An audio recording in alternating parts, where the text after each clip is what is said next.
Deus ministrou algo tão profundo no meu coração que eu preciso compartilhar com você, porque eu sei que não é só sobre mim. Amém? Eu tenho passado algumas situações e nelas Deus tem se revelado de forma tão profunda. E ontem foi tão poderoso que o Senhor me respondeu dizendo assim: a tua confiança eu sei que eu já tenho, mas para esse momento, para esse cenário, para essa guerra, o que eu quero é que você descanse. E como é difícil descansar quando a gente está vivendo situações que precisam ser resolvidas imediatamente. Quando a gente se percebe em uma guerra que precisa ser vencida logo, porque a gente está extremamente cansado de guerrear. Aleluia. Foi tão poderoso que Deus ministrou no meu coração que eu consegui entender que Deus não está provando a minha confiança e nem a sua. Ele está nos ensinando que descansar nele enquanto ele vence a guerra é uma expressão de confiança. Quando a gente olha para Êxodo 14, a gente vai ver Moisés sendo porta-voz de Deus para o povo em dizer para eles: não tenham medo, fiquem firmes e vejam o livramento que o Senhor lhes trará hoje. Aleluia. O Senhor pelejará por vós. Tão somente acalmem-se. Acalmem-se. E o silêncio e descanso deles não era uma passividade, era dependência. Então, eu e você precisamos descansar, porque Deus está guerreando. Antes de Deus, de fato, mudar o nosso cenário, Ele vai transformar o meu e o teu coração para sustentar a promessa que Ele nos deu.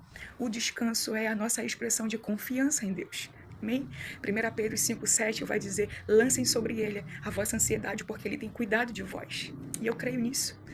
Descansar não é fácil, é difícil, porque nos obriga a abrir mão do controle.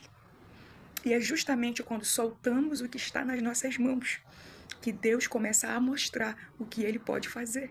Aleluia. A fé não elimina a batalha. Eu entendi isso. Ela nos dá paz em meio a ela. Porque lá no fundo, eu e você sabemos que o que Deus prometeu, Ele é também fiel para cumprir. Deus, Ele não vai revelar um destino baseado no cenário em que nós vivemos. Ele revela baseado naquilo que ele decidiu fazer. Aleluia.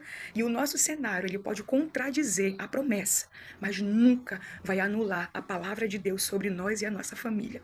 E de fato, às vezes, a revelação chega antes da manifestação, porque a nossa fé precisa ser construída sobre a voz de Deus e não sobre as circunstâncias. Então, não tenha vergonha de viver o seu processo. A fase mais difícil da sua vida pode ser exatamente o lugar aonde Deus está preparando o testemunho mais poderoso da sua história. Quando a gente passa a entender isso, crer e descansar, a gente pode se sentir até indigno de Deus se revelar para nós na nossa pior fase.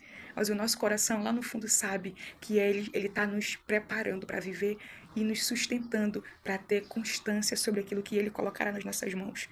Eu decidi crer nisso, eu tenho vivido isso. E o meu desejo é que, se você tem se sentido assim, até acuado diante de cenários e situações, vamos descansar. A palavra de ordem para o nosso coração é descanse. Eu sei que Deus possa trazer a paz que excede todo entendimento em meio a essa guerra. E que o nosso descanso seja real diante daquilo que o nosso Deus está preparando para vivermos. Amém? Será extraordinário. A semana está só começando e eu creio que será uma semana de reviravoltas sobrenaturais sobre nós e a nossa família. Amém? Em nome de Jesus, que Deus abençoe você e te dê descanso em meio a essa guerra.